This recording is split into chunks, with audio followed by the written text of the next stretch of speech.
Just you wait to listen for the storm. Hear the difference in the wind. When dark clouds form and start to turn, I'll run again. Far away when the hurricane comes in.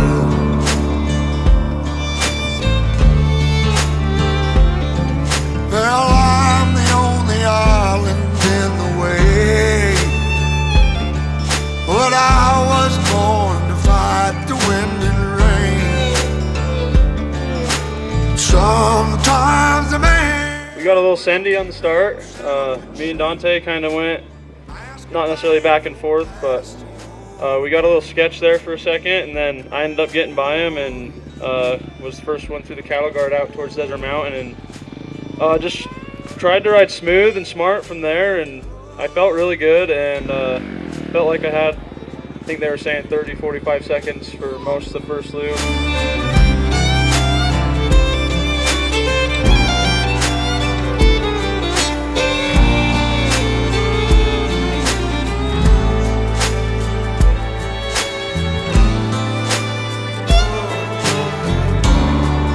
In the lead position of a Hare and Hound, especially for that long, can be pretty nerve-wracking. How would you describe that feeling?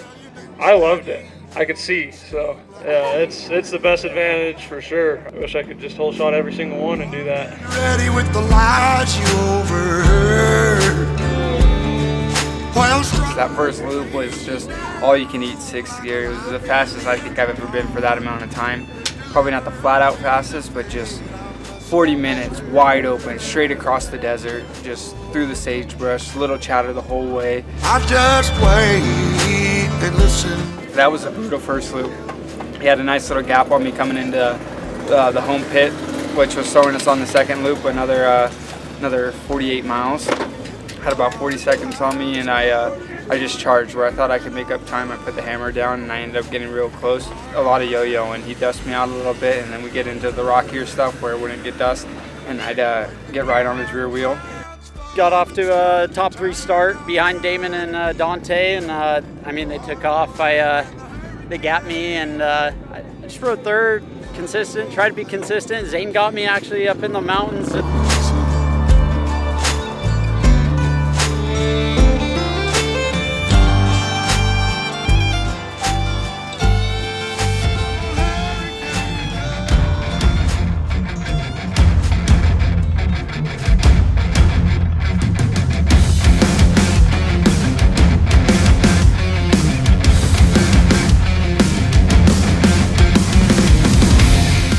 I was just wide open, and I could see where everyone was, and it was really frustrating because I would be on the gas and I'd catch someone right on their back wheel and the wind would change or the wind would blow back, and I literally would just have to wait, just cruise and really make sure I'm not going to go off course, and then wide open again and then wait, and I'm I did it 4 times, and I'm this sucks, and then finally got into the trees and then was able to get close coming in here into the first loop, and then made the pass on the second loop. First loop was a little scary, I'm not gonna lie. That was just going wide open across the valley. I mean, we could at least add a couple turns to it or something. Yeah, I watched Nolan crash pretty hard there, and I stopped and checked on him, and then told the person at the road crossing, and rode the first loop pretty cautious from there on out.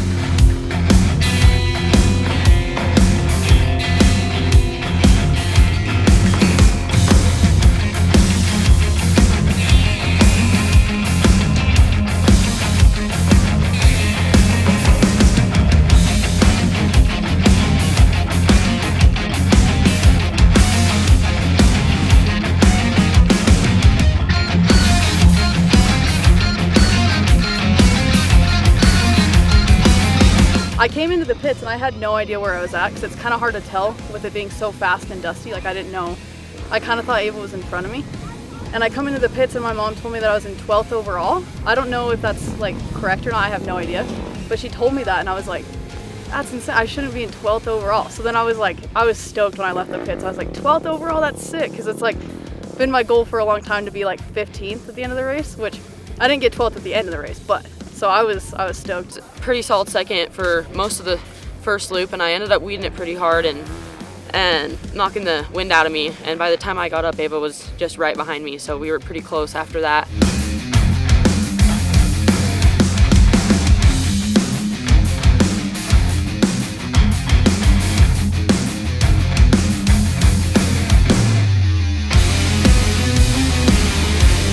Yeah, Dante just put the hammer down and reeled me in. No excuses, he just caught me and passed me. Coming through that last alternate pit, shout out to IMS, we got the big boy tank, so I didn't have to hit those this weekend, which is awesome.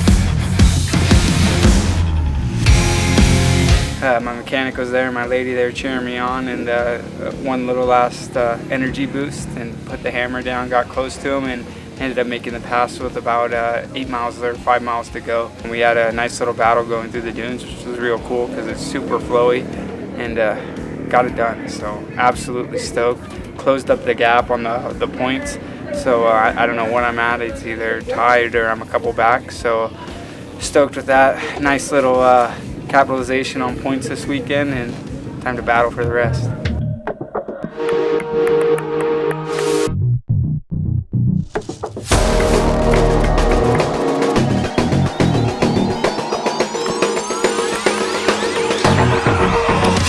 I think he had like 40 seconds on me at the last alternate, and I knew I closed up on him a little bit in the dunes, just like the edge of the dust. I made up a little time, and then it was gone.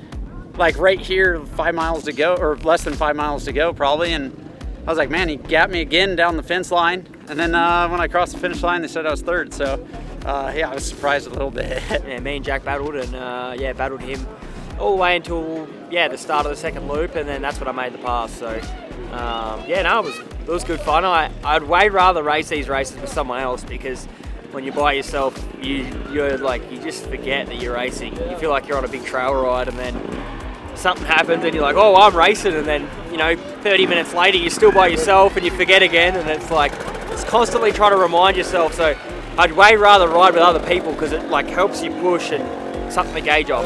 Towards the end, DJ was catching up to me, and then I was going pretty good and put a little bit of dust gap on him, and then my bike drowned out in the creek crossing, so he got me there. So I was pretty pissed off about that, but I mean, I'm stoked to be back on the podium. I'm stoked to be learning these things, and yeah, it was a fun race.